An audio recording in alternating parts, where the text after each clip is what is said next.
கூடியவன். இந்த கல்விதான் மிக மிக முக்கியமானதான். ஒரு மனுஷனுக்கு ஒரு பிள்ளை பிறந்தான்னா அவனுக்கு பாலூட்டி சோறுட்டி சீராட்டி பாலாட்டி தாளாட்டி அந்த குழந்தைக்கு பெயர் சூட்டி பள்ளிக்கூடம் சேர்ப்பாங்க. இந்த கல்வி வந்து ரொம்ப ரொம்ப முக்கியமானதான். அற்புதமான கல்வி. உற்றொழி உதவியும் ஒரு பொருள் கொடுத்தும் பிற்றனை முனியாது கற்றல் நன்று. பிறப்போர் அன்னை உடன்வயிற்றுள்ளும் சிறப்பின்பாலால் தாயின் மனம் தெரியும். ஒரு குடி பிறந்தோன் மூத்தோன் வருகை எண்ணாது அவருள் அறிவுடையான்பால் ஆறும் அரசும் செல்லுமா. அந்த காலத்தில் படிக்கணும்னா கை கட்டி வணங்கி உடையார் முன் இல்லார் போல் ஏற்கற்றும் கற்றார் கடையரே கல்லாதவர்னு சொல்லுவாங்க. ஒரு பிச்சைக்காரன் எப்படி வசதியான இடத்தில் போய் யாசகம் கேட்பானோ அதுபோல அந்த காலத்திலே கல்வியை கற்றுக்கொண்டார்களாம். உற்றொழி உதவியும் ஒரு பொருள் கொடுத்தும் பிற்றலை முனியாது கற்றல் நன்று. பிறப்போர் அன்னை உடன்வயிற்றுள்ளும் சிறப்பின்பாலால் தாயின் மனம் தெரியுமா. ஒரு குடும்பத்தில் 4 குழந்தை பிறந்திருக்குதுன்னா கூட தாயானவள் ஒத்த அன்பு உடையவளா. ஒரு குழந்தை மேலே ஒரு பாசம், இன்னொரு குழந்தை மேலே ஒரு பாசம் அப்படின்னு தனித்தனியாக பாசம் காட்டுபவள் தாய் கிடையாதா. தாய் எப்பேற்பட்டவள்? உள்ளே உயிர் வளர்த்து உதிரத்தால் பால் கொடுத்து அள்ளியிடும் போதெல்லாம் அன்பையே சேர்த்தெடுத்து தொல்லை தனக்கென்று சுகமெல்லாம் உனக்கென்று சொல்லாமல் சொல்லிவிடும் தேவதையின் கோயில் அது. பண்பு தெரியாத மிருகமே பிறந்தாலும் பால் தரும் கருணை அது. சிலர் பசித்து முகம் பார்த்து பதரும் நிலை பார்த்து பழந்தரும் சோலை அது. இருக்கும் பிடிசோறு தனக்கென்று எண்ணாமல் கொடுக்கின்ற கோவில் அது.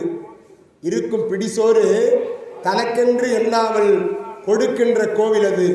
தினம் துடிக்கும் உயிர் கண்டு தோளில் இடம் தந்து அணைக்கின்ற தெய்வம் அது.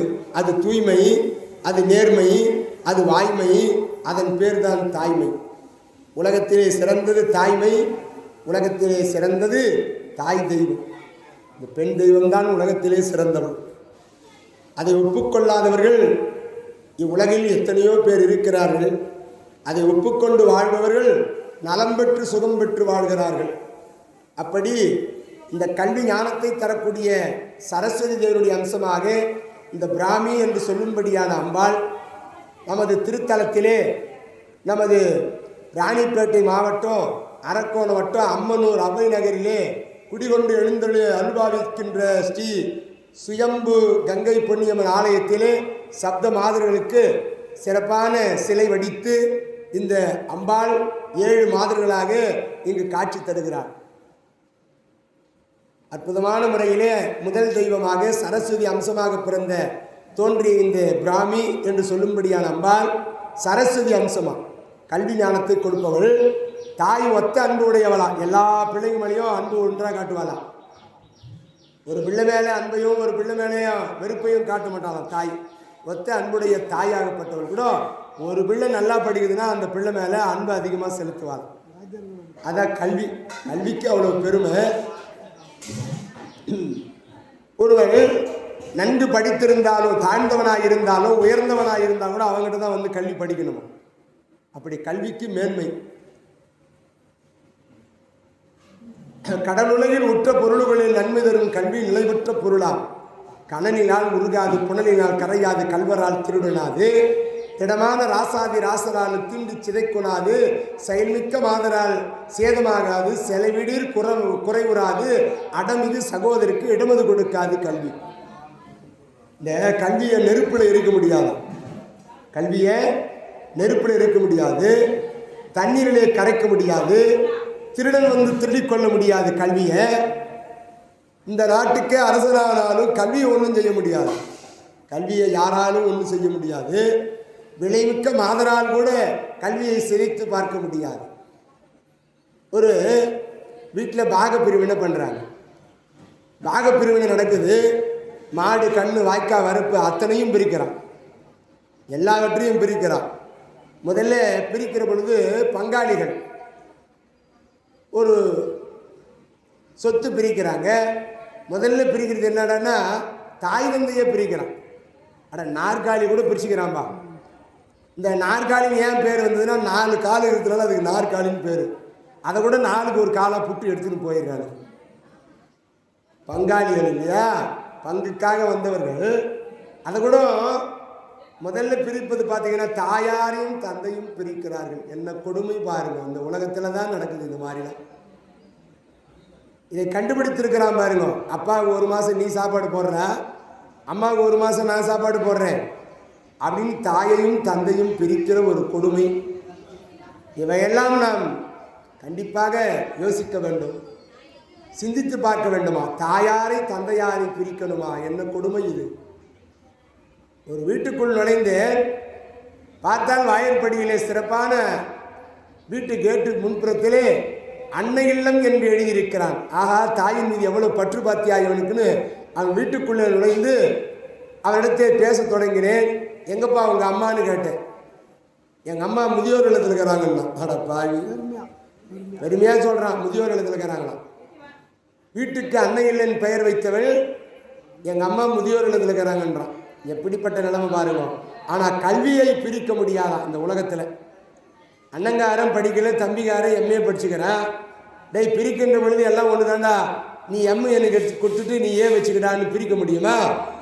கல்வியை பிரித்து பார்க்க முடியாது. அப்படிப்பட்ட ஒரு கல்விக்கு மேலான சிறப்பு வாய்ந்த இந்த கலைவாணின் அம்சமாக வந்தவள் தான் இந்த பிராமி. 4 முகங்கள், 4 கரங்கள், மஞ்சள் வண்ணம் பிடித்திருக்கக்கூடிய தெய்வம். அந்த கமண்டலம் மாலையை பின்னிரு கரங்களிலே ஏந்தி முன்னிரு கரங்களிலும் அபயவரதம் காட்டக்கூடியவள். இப்படிப்பட்ட தேவி அன்னவாகனத்திலே அமர்ந்திருப்பாள். மான்தோல் அணிந்திருப்பவள், ஞானத்தை தந்தவள், அஞ்ஞானத்தை நீக்குவள். இவளது காயத்ரி மந்திரம் படிக்க படிக்க இனிமையாக இருக்கும். பேசவாம் புகழ் பிராமி என்று உரைப்பவர் தான் தோல். நாதனை வயவர் வாழ நஞ்சுண்டு நாசமில்லை நலந்தரு பூசனை ஆற்றி தேசமைந்த பல்லவத்தொடு பல வரத்தொடு சிறப்பெல்லாம் தரக்கூடியவள்.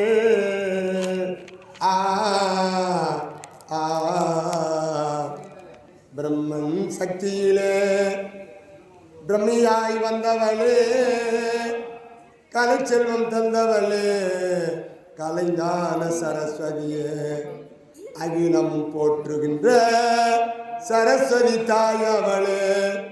பூமாலை சூடி வந்தோம், பூங்காரங்களை எடுத்து வந்தோம், சப்த மாதர்கள் பதமடைந்தோ, நாங்கள் எல்லாம் சரணடைந்தோம். அம்மா அம்மா தாயே, அம்மா அம்மா மாரியாய் உதித்தவளே, மன்னகத்தை காத்தவளே, கன்னியாய் வந்தவளே, காலனை வென்றவளே. கோவிந்தா கோவிந்தா கோவிந்தா கோவிந்த கோவிந்த கோவிந்த கோவிந்த கோவிந்தா.